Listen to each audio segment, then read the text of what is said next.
उत्तर प्रदेश में योगी सरकार के कार्यकाल को लेकर के विपक्ष लगातार हमलावर है। विपक्ष कह रहा है कि अगर आपके अधिकारी लगातार भ्रष्टाचार कर रहे हैं, आपकी बातें नहीं सुन रहे हैं, तो आपको जनता से माफी मांगनी पड़ेगी अपने कार्यकाल को लेकर के। चाहे वो घटना किसी की मौत की हो, चाहे लूट की हो, चाहे महिलाओं की सुरक्षा की हो, हर मसले पर आप फेल हैं और इस फेल होने पर आप जनता से माफी मांगिए। आज चर्चा करेंगे क्या सच में योगी सरकार के कार्यकाल पर विपक्ष का सवाल वाजिब है। नमस्कार, गोष्ठ के साथ मैं हूं काव्या नाटियाल।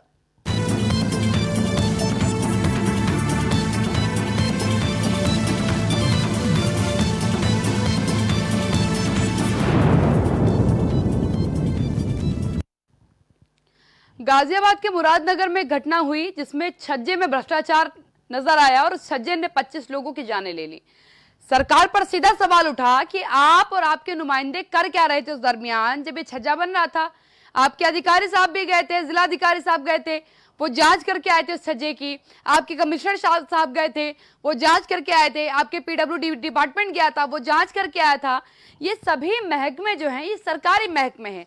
अगर ये सरकारी अधिकारी जो हैं ये घपला कर रहे हैं, भ्रष्टाचार कर रहे हैं और उस भ्रष्टाचार की भेंट किसी की जान चली जाती है, बड़ा सवाल उठता है। कल एलडीए का मामला भी सामने आया जिसमें 524 बीघा जमीन जो है वो भूमाफियाओं ने बेच दी। कैसे बिक गई, क्या सरकार को पता नहीं चला? अधिकारी या तो सब कुछ देख रहे हैं। फिर आज एक घटना और आई जहां लखनऊ में थाने के सामने हत्या हो गई। बड़ा सवाल उठा कि पुलिस कर क्या रही है, हमारी कर क्या रही है, ये क्यों हो रहा है लगातार ऐसी घटनाएं। आप लल्लू जी को बखूबी जानते हैं, कांग्रेस प्रदेश अध्यक्ष है। सीधे तौर पर उन्होंने सरकार से कहा कि आप माफी मांगिए, आप कुछ नहीं कर पा रहे हैं, आप जनता से माफी मांगिए, किसानों के मुद्दे पर माफी मांगिए, महिलाओं की सुरक्षा पर आप फेल हैं, कानून व्यवस्था पर आप फेल हैं, भ्रष्टाचारी आपके नेता हैं, आपके जितने भी आपके अधिकारी हैं सब भ्रष्टाचार में लिप्त हैं, कहीं से आप साफ सुथरे नजर नहीं आ रहे हैं। और अगर ऐसा है तो आप जो राम राज्य कह रहे थे वो आप नहीं ला पाए, आपका वादा झूठा है। 4 साल पूरे हो चुके हैं एक हिसाब से आपके कार्यकाल को। तो जनता के सामने खड़े होइए और कहिए कि हमें माफ कर दीजिए, हमने जिस राम राज्य की बात करी थी वो राम राज्य हम नहीं दे पा रहे हैं। देखिए, घटनाएं तो बिल्कुल वाजिब हैं। जो घटनाएं सामने आई हैं वो सवाल तो खड़े करती है। हाथरस की घटना हो और बड़ा जरा सोचिएगा, हाथरस की एक घटना के बाद इतना हल्ला मचा, मीडिया ट्रायल उसका पूरा हुआ, मीडिया ने इतना फोर्स करा, सीबीआई ने फाइनली आकर के कहा कि बच्ची के साथ गैंगरेप हुआ था, बच्ची की हत्या हुई। उसके बाद जरा सोचिए, उस रिपोर्ट के आए हुए 15 दिन नहीं बीतते फिर एक खबर आती है कि 1.5 महीने की बच्ची के साथ हाथरस में ही फिर से रेप हो गया। फिर एक घटना आती है कि एक जो है 50 साल की महिला के साथ उसी तरीके का गैंगरेप हुआ जैसा निर्भया के साथ प्रयास किया गया था। बड़ा सवाल है। बड़ा सवाल इसलिए है क्योंकि राम राज्य में ये घटनाएं तो नहीं सुनाई देती थी। पुलिस प्रशासन सुनता था, पुलिस प्रशासन की शिकायतें नहीं होती थी। उस दौर में पुलिस प्रशासन नहीं हुआ करते थे, सिपाही हुआ करते थे, सेना के सिपाही रहते थे, उनकी फौज के सिपाही होते थे, वो सुनते थे। हमारे यहाँ पुलिस व्यवस्था है तो पुलिस सुनेगी। पुलिस की शिकायतें लगातार आ रही हैं। कल बुलंदशहर से खबर आई जिसमें नासिर नाम के लड़के जो जूता बेच रहा था, उस जूते पे ठाकुर लिखा था। ठाकुर नाम से जाति विवाद खड़ा हो गया। 3 दिन तक उस व्यक्ति को हिरासत में रखा गया। उससे पूछताछ में पता नहीं पुलिस ने ऐसा क्या पूछा, पूरे देश में आक्रोश नजर आया। देश ने कहा कि किस बुनियाद पर आपने उसे 3 दिन तक हिरासत में रखा, कौन सा उस नासिर ने उस जूते को बनाया था, कंपनी ने मैन्युफैक्चर किया था। बड़े सवाल हैं, बड़े सवाल हैं। जवाब देना पड़ेगा सरकार को कि ऐसी घटनाएं लगातार क्यों आ रही हैं। लखनऊ में विभूति खंड के पास भी कल रात को एक घटना हुई। थाने के सामने गोली मारकर हत्या कर दी गई। और वो बड़ी बात है कि जिस व्यक्ति की हत्या हुई वो एक केस में बड़ा बयान के तौर पर आप उसे कह सकते हैं कि बड़ा बयान था, गवाह भी रहा है वो उसमें। और गैंगस्टर के जब बात करते हैं हम उत्तर प्रदेश में कि गैंगस्टर्स हैं, अपराधी हैं, तो सरकार की तरफ से हर बार ही कहा जाता है कि हमारे सामने जो भी अपराधी आया है या तो उसे हमने भगवान राम के पास पहुंचा दिया है या फिर वो जेल में चला गया है। अब जो विपक्ष है वो पूछ रहा है कि अगर ऐसा हुआ है तो फिर जरा इस सवाल का जवाब दीजिए कि ये जो अपराध हो रहे हैं इसे करने के दूसरे राज्य से अपराधी आ रहे हैं, ये इसी राज्य के अपराधी तो हैं। और फिर अगर ऐसा है तो ये अपराध हो क्यों रहे हैं? जनता की या तो पुलिस नहीं सुन रही है या तो सरकार और अपराधी आपसी साठगांठ से चल रहे हैं। इस मसले पर अगर मैं सरकार को इतर छोड़ती हूं तो अधिकारियों पर सवाल उठते हैं। ये अधिकारी जो है एक लंबे समय के कार्यकाल के लिए सरकारी सेवा में रखे जाते हैं, सेवा अपनी देते हैं, और अगर उसमें लगातार भ्रष्टाचार कर रहे हैं, क्योंकि इन अधिकारियों के भ्रष्टाचार की भेंट जो है हमारे 25 प्रदेश के नागरिक जो है वो चढ़ गए। एक व्यक्ति का अंतिम संस्कार करने गए थे और वहां आलम हमारी सरकार का ये रहा कि उन 25 लोगों का अंतिम संस्कार करना पड़ गया। मेरे साथ मेरे पैनलिस्ट मौजूद है, आपका परिचय कराती हूँ, चर्चा की शुरुआत करती हूँ। प्रेमकांत तिवारी जी हैं मेरे साथ, वरिष्ठ पत्रकार हैं। दिलीप यशवर्धन जी हैं, राजनीतिक विश्लेषज्ञ हैं। शौकत अली जी हैं, नेता हैं सपा से। डीपी यादव जी हैं, प्रवक्ता है प्रसपा से।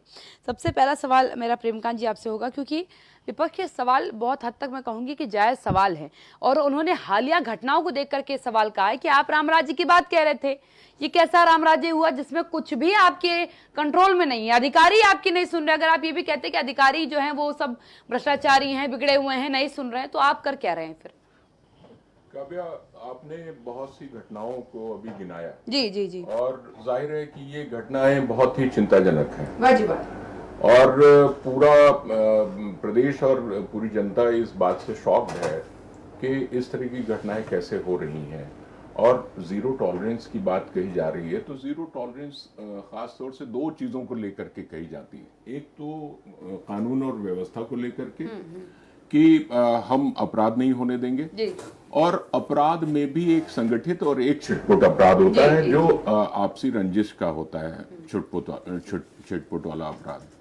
लेकिन अब मामला एक दोनों ही इस समय चीजों से जुड़े हुए अपराध सामने आए हैं। भ्रष्टाचार का मामला ले लीजिए तो आप देख लीजिए, ये गाजियाबाद के मुरादनगर में जो घटना हुई है, 25 लोग चले गए और अकाल मृत्यु हो गई उनकी। एक फल वाले की मृत्यु में वो दाह संस्कार में गए थे। अब पानी बरसने लगा और उन लोगों ने शरण ली पानी से बचने के लिए। जहां पर शरण ली वहां पर सौदागृह में जो छत थी, वो गलियारे की छत, वो भरभरा के गिर गई। तो जांच में ये पाया गया, ठीक है, कमिश्नर से जांच होती है, डीएम से जांच होती है और बड़े अफसरों से जांच होती है। जीरो टॉलरेंस की जो बात की जा रही है, तो उसमें छन करके बात ये आई कि साहब ठेकेदार ने ठेका लिया और उसके बाद में उसने सबलेट कर दिया। सबलेट मतलब ये है कि अपना ठेका दूसरे को दे दिया और कुछ फायदा ले लिया। अब उसमें मालूम ये हुआ कि साहब ठेकेदार ने जब छोटे ठेकेदार से ले लिया फायदा, और उसके बाद में उसने जब काम किया तो भ्रष्टाचार की चरम सीमा पर पहुंच गया। बताते हैं 1:10 का अनुपात था। बालू, सीमेंट, मोरंग और इन सब चीजों का जो अनुपात होता है, जो मजबूती का एक मापदंड होता है, एक पैमाना होता है, उस पैमाने का कहीं कोई ध्यान नहीं रखा गया। अब मालूम हुआ कि वो अक्टूबर में बनी थी, अभी 2-3 महीने पहले, और उसका अभी वो भी उद्घाटन भी नहीं हुआ था, लोकार्पण भी नहीं हुआ था, और लोकार्पण से पहले ये घटना आ गई सामने। तो सवाल है कि जीरो टॉलरेंस की बात जो की जाती है, जीरो टॉलरेंस में ठीक है, मंशा जो है वो ऊपर वालों की सही हो सकती है, शीर्ष नेतृत्व की मंशा सही हो सकती है, लेकिन अगर मॉनिटरिंग नहीं होगी तो इन छोटी छोटी जगहों पर छोटे छोटे ये सभी विभागों के कर्मचारियों और अफसरों द्वारा अगर वो भ्रष्टाचार ही किया जाएगा तो ये जीरो टॉलरेंस की क्या महत्ता रह गई, क्या उसके मायने रह गए? ये एक बहुत बड़ी चिंता का विषय है। दूसरे एक बात ये आती है कानून और व्यवस्था के मामले में लेकर के कि अगर वास्तव में लोगों के बीच में कानून का भय हो, कानून का राज स्थापित हो, तो लोग इस तरह की घटनाएं ना करें।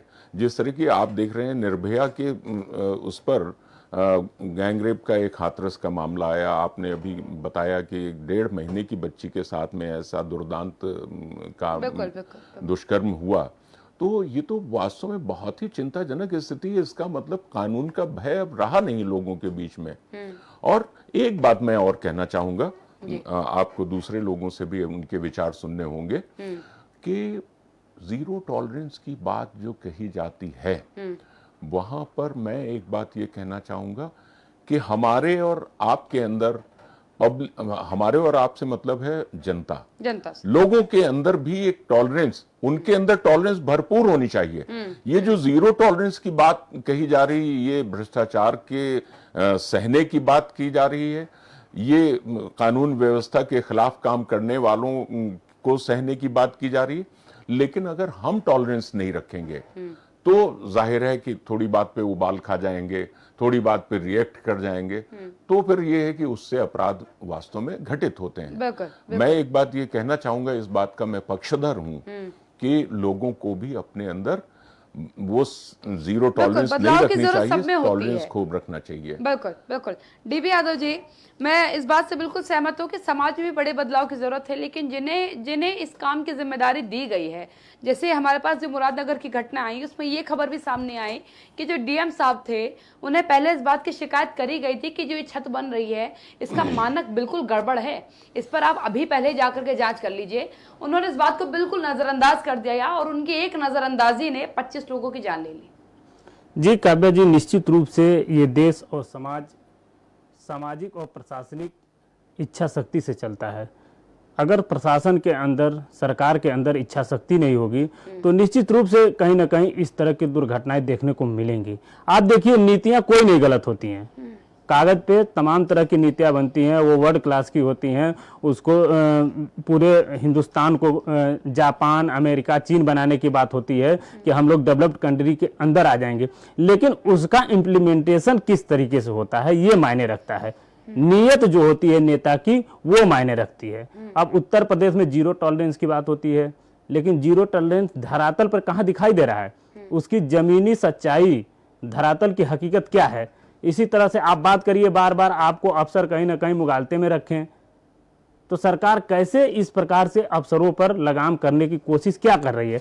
आप बताइए, वहां पर जो मुरादनगर की घटना हुई है वहां पर समय रहते, अभी पिछले डिबेट में आपसे चर्चा हुई थी, जो बनारस में घटना हुई थी 2018 में जब पुल गिरा था वहां पर प्रधानमंत्री के संसदीय क्षेत्र में, उनके ऊपर जो दोषी थे और आरोपित थे उनके ऊपर क्या कार्रवाई हुई? अभी तक हमारे ख्याल से कोई उनके ऊपर प्रभावशाली कार्रवाई नहीं हुई। कहीं ना कहीं उसकी आड़ में जब एक घटना हो जाती है तो उसके बाद जब कार्रवाई नहीं होती तो आगे आने वाले अफसरों के लिए वो एक खुला दरवाजा हो जाता है कि हम भी इसी तरह से करते ना, क्या करना है, सरकार कुछ करेगी नहीं, लीपापोती हो जाएगी। अब यहाँ की भी घटना में आप देख लीजिए, 304 के अंदर मुकदमा लिखा गया है, उसमें क्या कार्रवाई होगी, लीपापोती हो जाएगी और कल नहीं तो आज उनको जमानत मिल जाएगी, छूट जाएंगे, सब बरी हो जाएंगे। अब 25 लोगों की जान गई है। अब इतिहास में पहले ऐसी बार हुआ होगा काव्या जी कि लाश शमशान घाट को जाती है और शमशान घाट से लाश वापस घर को आई है, ये बताइए जी। उन परिवारों के ऊपर क्या गुजर रही है। पराकाष्ठा है ये, पराकाष्ठा है ये, पराकाष्ठा है। आलम है कि लोग उस जगह को भी बिल्कुल उस जगह को भी नहीं छोड़ रहे हैं। जहाँ इंसान को हम कहते हैं कि हम अंतिम यात्रा है, इसके बाद उसको कहीं नहीं, वहां भी मतलब भ्रष्टाचार कर ले जाएगा, कहा जाता है अधिकारी इसमें सबसे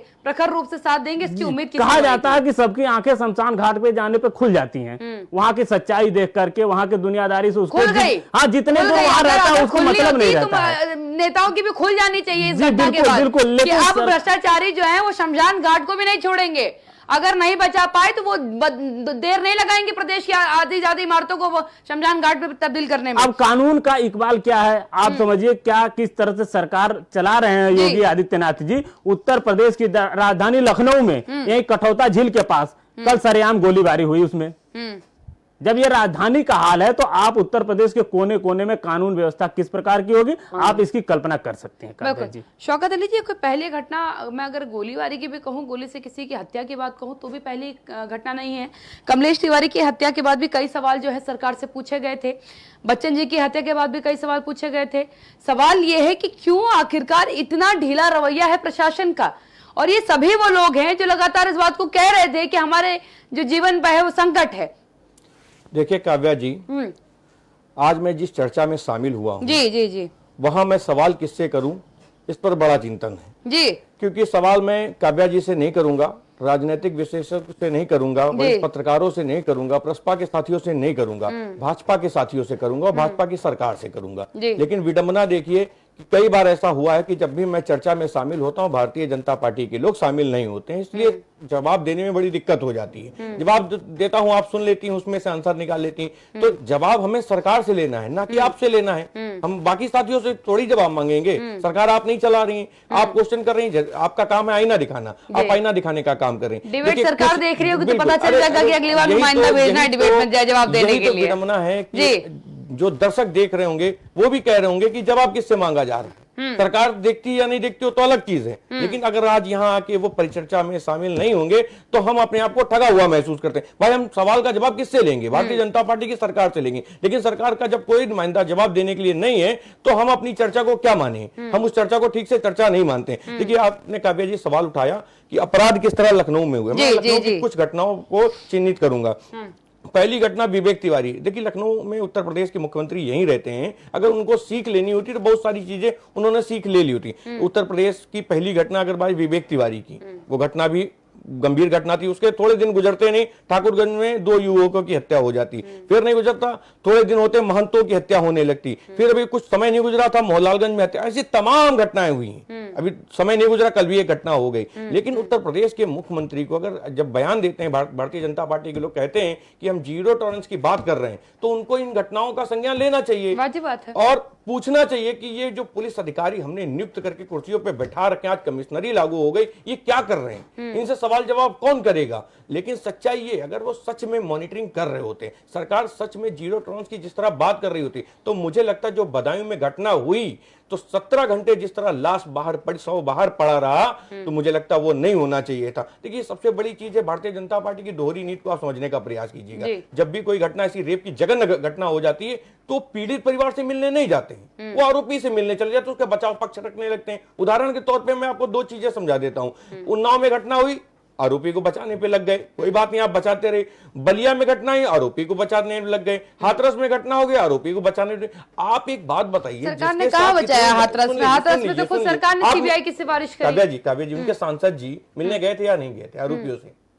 ये चीजें मैं यही समझाना चाहता हूं। आपको पीड़ित परिवार से मिलना चाहिए, ना कि आरोपियों से। उनके खिलाफ वो आरोप जो न्याय होगा वो न्याय देखा जाएगा, लेकिन अभी जिस संवेदना है आपकी पीड़ित परिवार के लिए होनी चाहिए, लेकिन ऐसा नहीं होता है। भारतीय जनता पार्टी के लोग बार बार क्या करते हैं, जो पीड़ित होता है उससे मिलना पसंद नहीं करते हैं। मुझे लगता है वो क्या करते हैं, आरोपियों से मिलने चले जाते हैं, उनका हालचाल लेने पर। तो यही मैं पूछना चाहता हूं, अगर जो सुन रहे हो या जो दर्शक देख रहे हो, मैं उनसे भी कहना चाहूंगा कि सवाल यही है कि अगर आप अपराधियों को लेकर इतना शिकंजा कसने की बात करते हो, मैं जानना चाहता हूं कि आप अपराधियों के घर बार बार क्यों जाते हैं? भैया पीड़ित परिवार के घर 17 घंटे एक महिला का शव बाहर पड़ा रहा, लेकिन उसकी कोई सुध लेने वाला नहीं था, पुलिस भी संज्ञान में नहीं ले रही थी। 17 घंटे आप कहते हो ना 112 हमने बना दिया, बहुत हाईटेक कर दिया पुलिस को। आपने हाईटेक नहीं किया। अगर महाराज आपकी पुलिस हाईटेक होती तो मुझे लगता है कि 17 घंटे उस महिला का शव बाहर नहीं पड़ा रहता। बिल्कुल वाजिब बात है।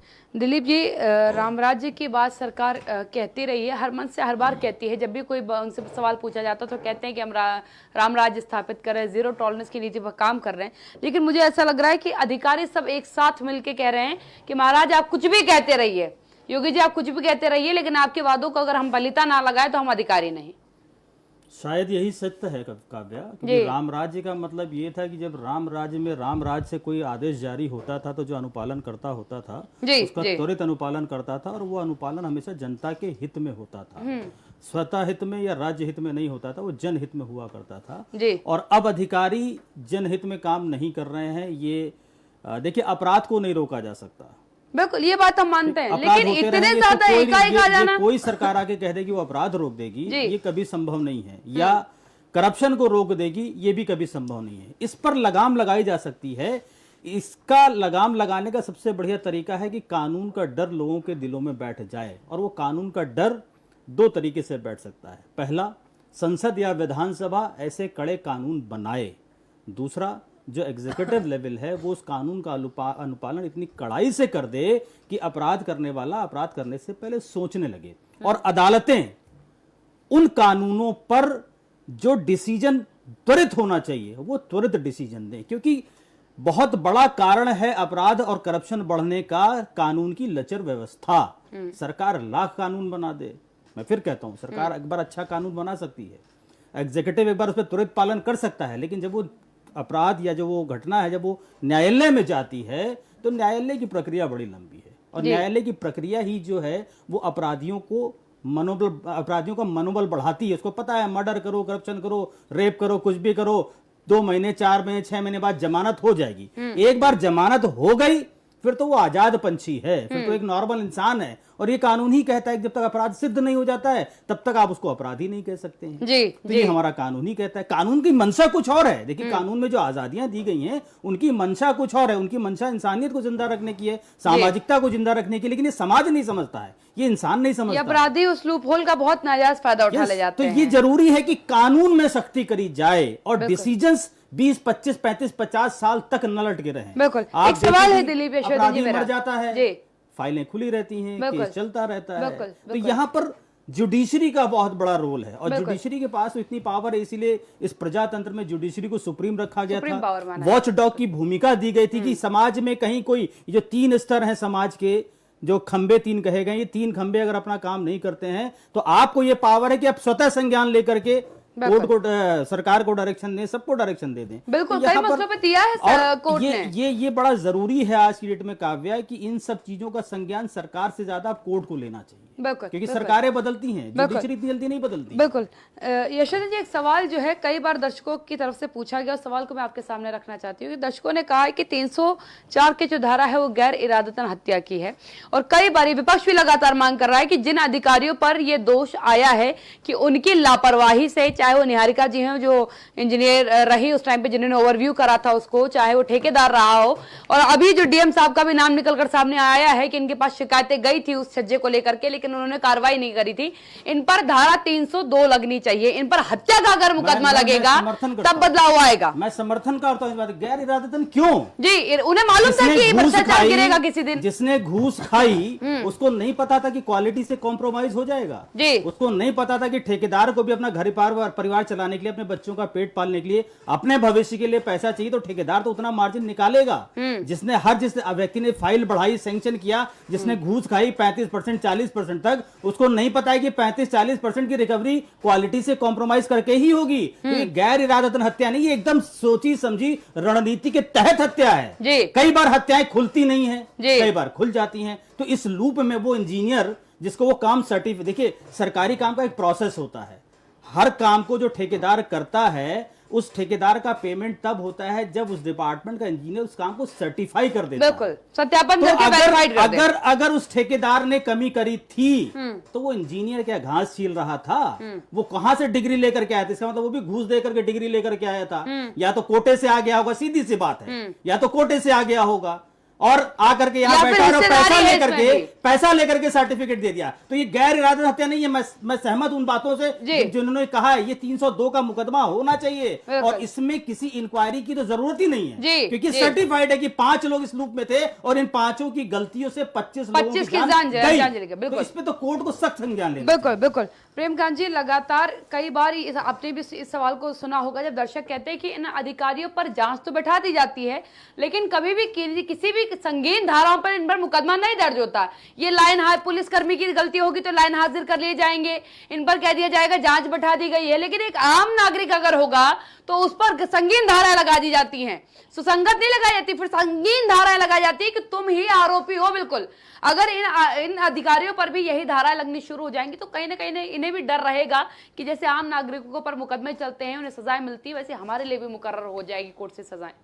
बहुत बड़ी विडंबना की असल में बात एक ये है कि जैसे अभी डीपी सिंह जी बात कही कि बनारस में पुल जब गिर गया था, तब ऐसी जब घटनाएं होती हैं, मुरादनगर की मान लीजिए ये घटना हुई, तो हम लोग सोचते हैं अब शायद अधिकारी, कर्मचारी, इंजीनियर और नगर निगम, इनके लोग जो है अब सचेत हो जाएंगे, ठेकेदार भी सचेत हो जाएंगे। क्या लगता है सरकार गाज गिरा देगी अब इनके ऊपर? लेकिन हमारी स्मृति इतनी छोटी होती है, इतनी अल्पजीवी होती है कि हम फिर भूल जाते हैं और हम फिर भ्रष्टाचार करने लगते हैं। तो वास्तव में देखा जाए तो एक के ऊपर अगर एक मॉनिटरिंग नहीं होगी तो सवाल ये है कि मंशा कितनी भी शीर्ष नेतृत्व की अच्छी हो, नीतियां कितनी भी अच्छी हो, कानून की बात अभी दिलीप यशवर्धन जी कह रहे थे, कानून बने बहुत अच्छे हैं, जी, हमारा संविधान भी बहुत अच्छा है, लेकिन सवाल एक ही है कि उनको इम्प्लीमेंटेशन उसका कैसे करवाया जा रहा है, उनका पालन कितना किया जा रहा है, उनका अनुपालन कितना किया जा रहा है। अब बात एक आती है, जैसे अभी एक शब्द पर चर्चा हुई कि रामराज की बात, रामराज जो होता है उसमें आमतौर से आप देखिए, रामराज की अगर आप अवधारणा का अध्ययन थोड़ा सा कीजिए तो उसमें कर्तव्यों और दायित्वों का वर्चस्व था। जी। क्या हमें करना चाहिए? आप सोच लीजिए कि राम को बिल्कुल राज्याभिषेक होने जा रहा था और ये कोई कल्पना कर सकता है कि कह दिया गया कि आपको राज्याभिषेक नहीं बन जाना है, आपके पिता ने आपकी माता का वचन पूरा किया है, इसके तहत जाना है, और वो चले गए। भरत को बिल्कुल निरापद राज्य मिल रहा था, लेकिन उन्होंने राज्य नहीं लिया। तो आप सोचिए, सब कर्तव्य और दायित्वों के बारे में सोच रहे हैं कि हमारा दायित्व क्या बनता है, हमारा कर्तव्य क्या बनता है। और मामला ये होता है जहां पर आदमी अधिकार, संपत्ति और इन सब चीजों को समेटने के चक्कर में रहता है, अगली पीढ़ियों के चक्कर में पड़ता है कि हम उनका भविष्य सुधार दें, और वो भी जायज अपनी आमदनी से नहीं, बल्कि इधर उधर दूसरे का गला घोट के दूसरे की जान लेकर मिल पाए बिल्कुल। उन आमदनी से हम अगर बिल्कुल ऐसा कर दें तो फिर रहेगा क्या। अब सवाल एक ये है कि हमारे संस्कार जो हैं वो कहाँ चले गए। पहले तो ये होता था कि एक आदमी अगर भ्रष्ट होता था तो उसको दूसरे लोग गिरी निगाह से देखते थे। बिल्कुल। आज भ्रष्टाचार जो है वो आज कोई ईमानदार है तो वो निगाहों पे चढ़ा नजर आता है। हाँ, क्योंकि सब भ्रष्टाचारी है। वाजिब बात है कि मैं डी यादव जी के पास जाऊंगी। यादव जी, कर्तव्यों को तो पता नहीं, क्योंकि कर्तव्य तो इंजीनियर साहब का भी यही था कि वो सत्यापन सही से कर आए, वो कहें कि इसमें जो है मसाला जो है गलत तरीके से गलत रेशियो मिलाया गया है, कभी गिर जाएगा, कोई खड़ा हो गया नीचे तो मर जाएगा। उन्होंने तो अपनी ईमानदारी नहीं निभाई। लेकिन मुझे ऐसा लगता है कि इन घटनाओं के बाद अगर सरकार एक गंभीर चोट इन अधिकारियों पर मारे, सजा जिसे कहते हैं कि बड़े बुजुर्ग कहते हैं कि अगर किसी बच्चे को किसी गलती के लिए एक गंभीर सजा एक बार दे दी जाए तो उसके दिमाग में वो याद रहती है कि इस गलती के बाद सजा मिलती है। और अधिकारियों को सजा नहीं मिल पाती, इसलिए वो समझते हैं कि सब ऐसे ही चलेगा। 5 साल ये हैं, क्या कर लेंगे, इस वाले ऑफिस उठा के उस वाले ऑफिस बैठा देंगे, ज्यादा क्या कर लेंगे ये, 5 साल बाद फिर मेरा मन जो मर्जी आएगा वो करूंगा मैं। जी काव्या जी, आपने बहुत अच्छी बात कही। कहीं ना कहीं सजा का डर नहीं है। देखिए, अपराध की जो मनोवृत्ति है वो बहुत जटिल नहीं है, ये बहुत सरल है, इसको समझने की जरूरत है। अपराधी तो अपराध करने के लिए तत्पर रहता है, लेकिन जो उसकी रोकथाम के लिए तंत्र बनाया जाता है, जो पुलिस प्रशासन है, सरकार है, तमाम कानून बने हुए हैं, तो कहीं ना कहीं जब ये प्रभावी ढंग से काम नहीं करते हैं और उनके अंदर एक मन में समा जाता है कि हमको तो जमानत आसानी से मिल जाएगी, जमानत पे हम छूट जाएंगे, पुलिस प्रशासन क्या कर पाएगी, मेरा तो पुलिस वाले के साथ उठना बैठना हुआ है, हम जाएंगे उसको पैसे देंगे और कहीं ना कहीं से हमारी ऐसी रिपोर्ट तो तैयार करेगा कि उसमें कमजोर धाराएं लगा देगा, और उसके बाद से हम आराम से घूमेंगे, बाहर रहेंगे, कोई हमारा कुछ बिगाड़ नहीं पाएगा। आप देखिए जिस प्रकार से अभी एक मामला सामने आया था, एक आईपीएस साहब हत्या में इन्वॉल्व थे, अभी तक उनकी गिरफ्तारी नहीं हुई, कोई पाटीदार है, नाम उनका पूरा ढंग से हमको नहीं याद आ रहा है, वो फरार घूम रहे हैं। तो सरकार के कहाँ कानून व्यवस्था का कहाँ डर है उनके अंदर? जब सरकार के अंदर बैठे लोग, जब आईपीएस अधिकारी इस तरह से करेंगे तो आम आदमी की क्या है उसमें? बिल्कुल। कैसे उसके अंदर से जो छोटे अपराधी हैं उनके अंदर से भय कैसे जिस कानून का डर अधिकारियों कानून का डर नहीं है, वो उस कानून का डर आम जनता में कैसे बसाएंगे, अपराधियों में कैसे बसाएंगे? नहीं बस पाएगा। केवल आप बड़ी बड़ी बातें करिए, जीरो टॉलरेंस है, बिल्कुल हम उत्तर प्रदेश को राम राज बनाने की तरफ अग्रसर हैं, हम राम राज इसको बनाकर ही छोड़ेंगे, लेकिन धरातल पर कुछ काम हो ही नहीं रहा है। जमीनी सच्चाई तो कुछ और है। कहीं ना कहीं आप देखिए किस प्रकार से अभी कुछ दिन पहले एक आईपीएस ने आरोप लगाया कि 80-80 लाख में जिले बिकते हैं। जब जिले बिकेंगे तो जाहिर सी बात है थाने बिकेंगे। जब वो आईपीएस की तैनाती होगी, उस एसएसपी की तैनाती होगी उस जिले में, तो जाहिर सी बात है कि वो थाने बिकेंगे। जब थाने बिकेंगे तो कहीं ना कहीं जो वो उन लोगों से ईमानदारी की उम्मीद रखना फिर गुनाह हो जाएगा। चौकी का जो इंचार्ज है वो भी बिकेगा कहीं ना कहीं। जितने बीट है वो बिकेंगे। तो ये पैसा ऊपर की तरफ जब जाएगा तो सरकार के पास जाएगा, सरकार लेगी, तो आप फिर कानून। लेकिन सरकार पे अभी तक भ्रष्टाचार का आरोप लग नहीं पाया। कैसे लगेगा? अब कैसे लगेगा? आप बताइए, कैसे भ्रष्टाचार का किसके ऊपर लगेगा? ये जो शमशान घाट में घटना अभी तक एक अंतर आता है, कि अभी तक के पुरानी सरकारों में बड़े बड़े मंत्रियों से लेकर के मुख्यमंत्रियों तक लग गया भ्रष्टाचार का आरोप। इस सरकार में मुख्यमंत्री पर भ्रष्टाचार का आरोप जरूर नहीं लगा, लेकिन ऐसा लग रहा है कि अधिकारी चाहते हैं कि पूरा विपक्ष जो है ये सत्ता से सवाल पूछता रहे कि आप जीरो टॉलरेंस की बात कर रहे थे तो वो बातें कहां चली गई। ब्रेक के लिए रुक रही हूं, जल्द हाजिर होंगी, फिर और सवाल है उनका भी जवाब लूंगी।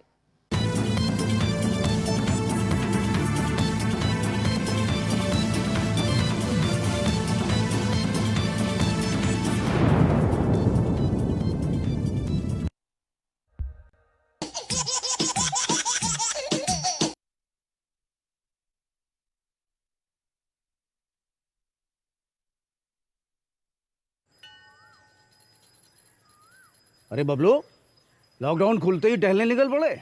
महामारी अभी फैली हुई है। सरपंच जी टहलने नहीं, काम पे वापस जा रहे हैं। तुझे डर नहीं लगता वायरस पकड़ लेगा? पहले थोड़ा बहुत डर लगता था, फिर पता चला कि अगर मैंने पूरी सावधानी बरती तो ये बीमारी होने की संभावना कम है। सबसे महत्वपूर्ण है ये मास्क। काम पर मास्क हमेशा पहनूंगा, समय समय पर हाथ धोता रहूंगा और दूसरों से हर वक्त कम से कम 2 गज की दूरी बनाए रखूंगा। खुद को, दूसरों को और अपने परिवार वालों को भी सुरक्षित रखूंगा। अरे भाई, मेरी जिम्मेदारी बनती है तुझे चेतावनी देना, सो दे दिया। जब देश के मेडिकल और स्वच्छता कर्मचारी रोज कोरोना वायरस से लड़ने का काम कर रहे हैं तो हमारी भी तो जिम्मेदारी बनती है अपना काम करने की। बबलू, तुझे कुछ हो गया तो? हजारों लोग इस बीमारी को हराकर ठीक हो चुके हैं और अगर किसी कारण मुझे ये बीमारी हो भी जाए तो सरकार ने अस्पताल में हमारे इलाज के लिए पर्याप्त व्यवस्था कर रखी है। ये घबराने का वक्त नहीं, एक दूसरे का हौसला बढ़ाने का वक्त है।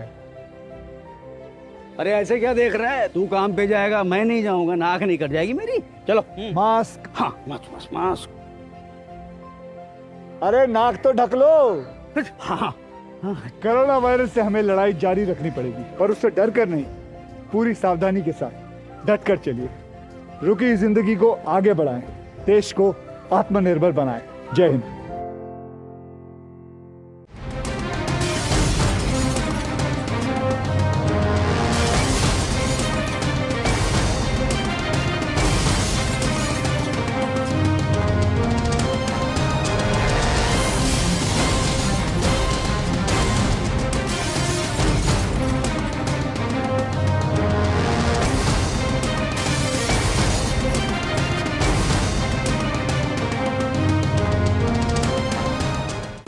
बोल कि लब आजाद है तेरे, बोल ज़बां अब तक तेरी है।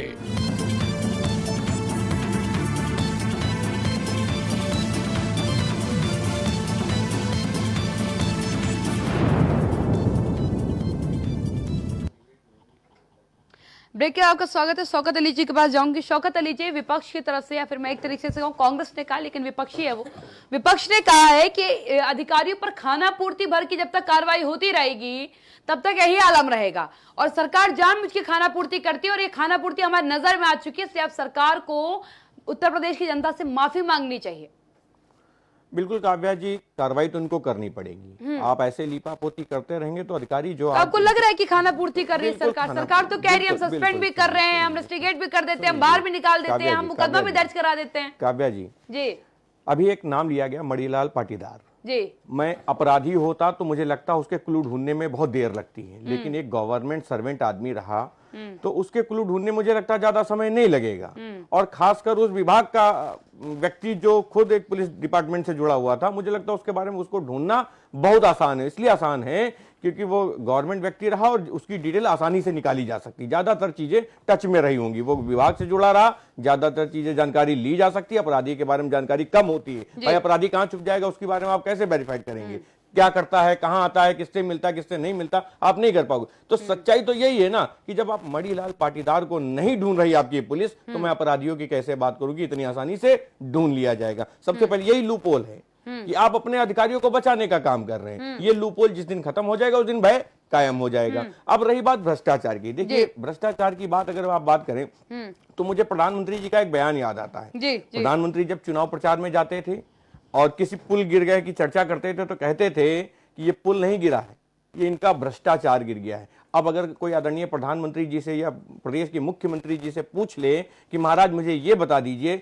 ये जो गिरा है ये आपका भ्रष्टाचार है या आपका पुल है, ये बताएंगे नहीं। तो सच्चाई यही है कि इनका खुद का भ्रष्टाचार है। देखिए जब कोई फाइल बनती है, सैंक्शन होती है, तो नीचे से लेके बाबू से लेके और चीफ तक जाती है, चीफ तक सबकी नॉलेज में होती है और पूरा सिस्टम है। एक कोई अकेला सिस्टम नहीं कि जेई दोषी है, एई दोषी, एक्सीएन दोषी है, सबको पता होता है कि इसका जो एस्टिमेट है उसमें बाकायदा क्या क्या चीजें आई हैं सब लिखा होता है। ईंटा कितना, मोरंग कितनी, बालू कितनी, सारी चीजें लिखी होती हैं। तो अगर कोई पूछ ले उनसे कि महाराज मुझे ये बता दीजिए ईंट की कीमत तो 8 रुपए है, ये 25 रुपए किस बात के लिखे गए, जवाब नहीं होगा उनके पास, क्योंकि उसमें बहुत सारी चीजें इंक्लूड होती हैं। और ये सत्य है कि ठेकेदार चोर नहीं होता है, ठेकेदार को चोर बनाया जाता है। अगर ठेकेदार चोर होता तो मैं कहना चाहूंगा कि वो कहता साहब ये जो 25 रुपए दे रहे हैं ये किस बात के दे रहे हैं, वो कहता, लेकिन वो ये जानता है उसके पीछे का जो सत्य है, वो जानता है कि 25 आप मुझे क्यों दे रहे हैं, क्योंकि आप मुझे चोर बनाने का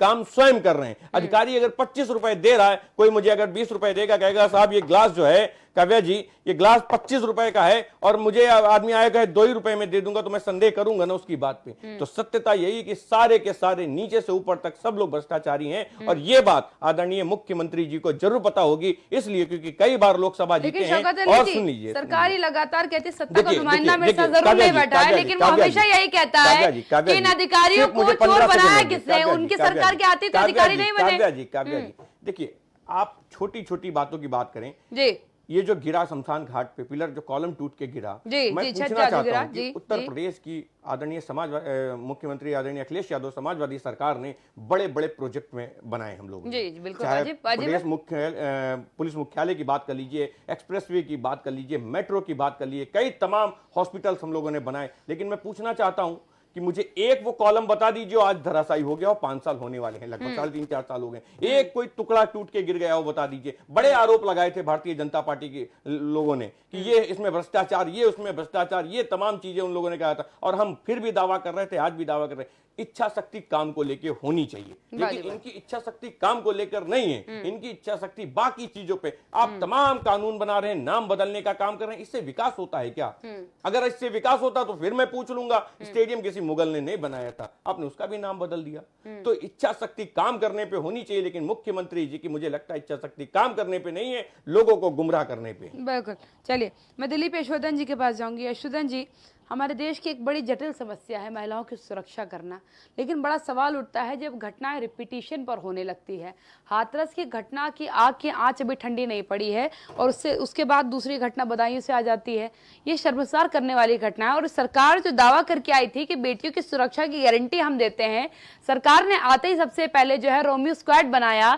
सरकार ने कहा कि हम हर सशक्त कदम उठाएंगे महिलाओं की सुरक्षा के लिए, और उसके बाद अगर लगातार ऐसी घटनाएं आती है, पुलिस की लापरवाहियां सामने आती हैं, तो सवाल तो सरकार से उठना वाजिब सी बात हो गई है। बिल्कुल, और उठना चाहिए भी जी। और ये सवाल विपक्ष को नहीं उठाना चाहिए, ये सवाल तो जनता को उठाना चाहिए। जी, बिल्कुल। एक बात कहता हूं कि ये सवाल पूछना विपक्ष का काम है, लेकिन विपक्ष से ज्यादा ये जनता का काम है। जनता क्यों सवाल नहीं क्यों हो रहा है, आपको क्यों चुन के बैठा ला गया था, और ये सबसे पूछे, क्योंकि इस बात का गुनहगार कोई एक सरकार नहीं है, सारी सरकारें हैं, सारे नेता हैं, जितने बैठे हैं प्रवक्ता लोग, ये भी हैं, सब हैं। कोई ऐसा दूध का धुला नहीं है जो इस अपराध का भोगी ना हो, और सबने इसमें अपना सहयोग दिया है, क्योंकि सरकारें हर 5 साल पे बदलती हैं। जी, आज भाजपा है, कल बसपा थी, फिर कभी सपा थी, कभी कांग्रेस थी, यही 4-5 पार्टियां तो देश और प्रदेश में घूम करके आ रही हैं ना।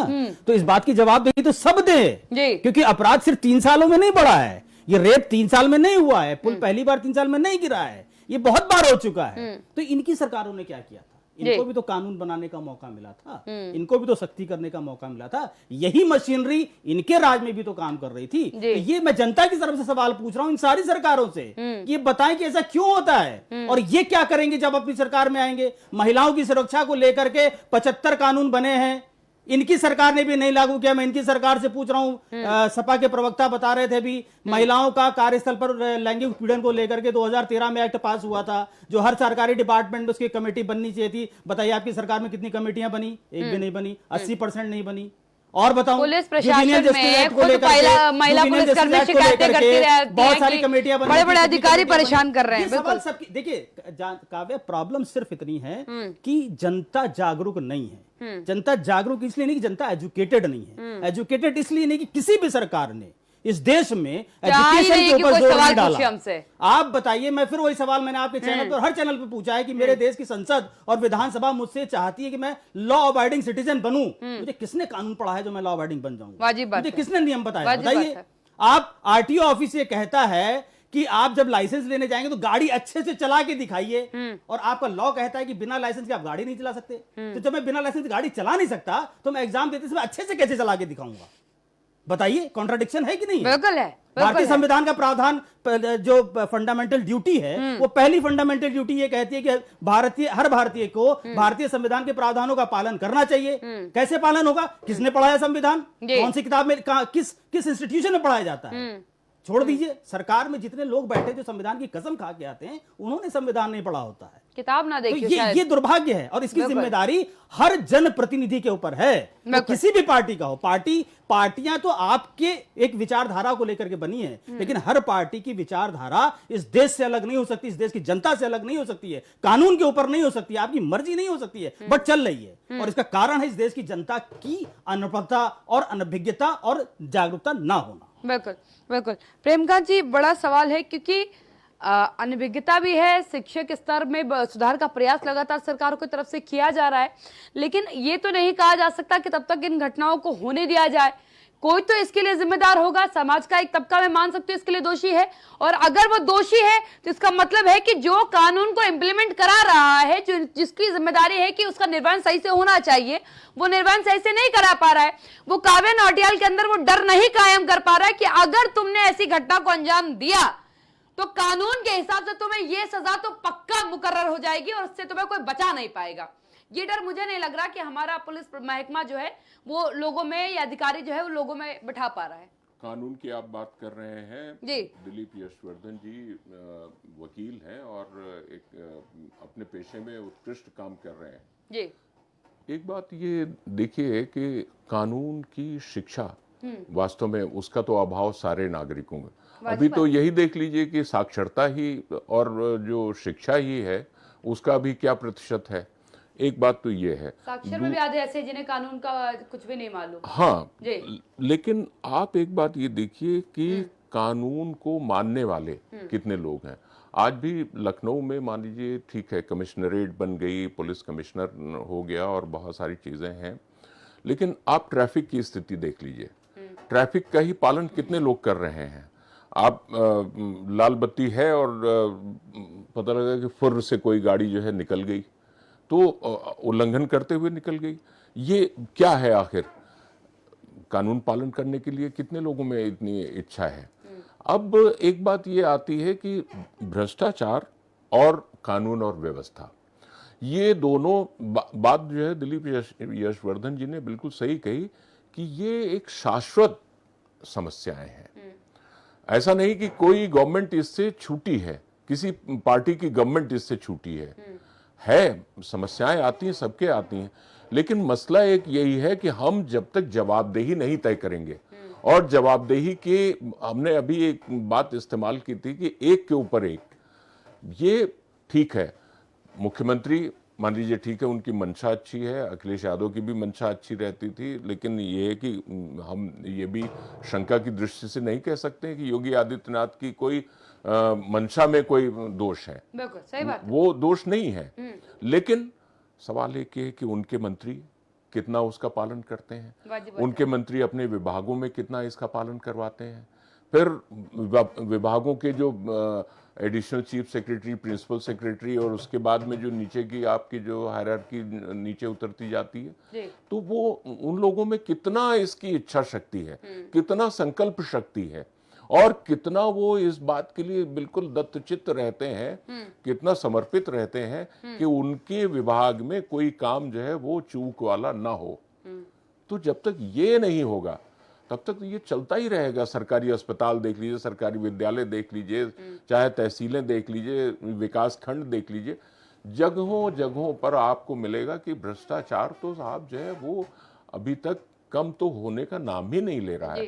ठीक है, चलिए आप इस बात का बड़ी बात कह सकते हैं कि हमारे राज्य में घोटाला नहीं, लेकिन इससे क्या है? अगर छोटे छोटे भ्रष्टाचार हो रहे हैं और जगह जगह भ्रष्टाचार हो रहे हैं, तारीख बढ़वाने के लिए अगर पैसे लग रहे हैं, पेशकार ले रहा है, तो क्या केवल पेशकार ले रहा है?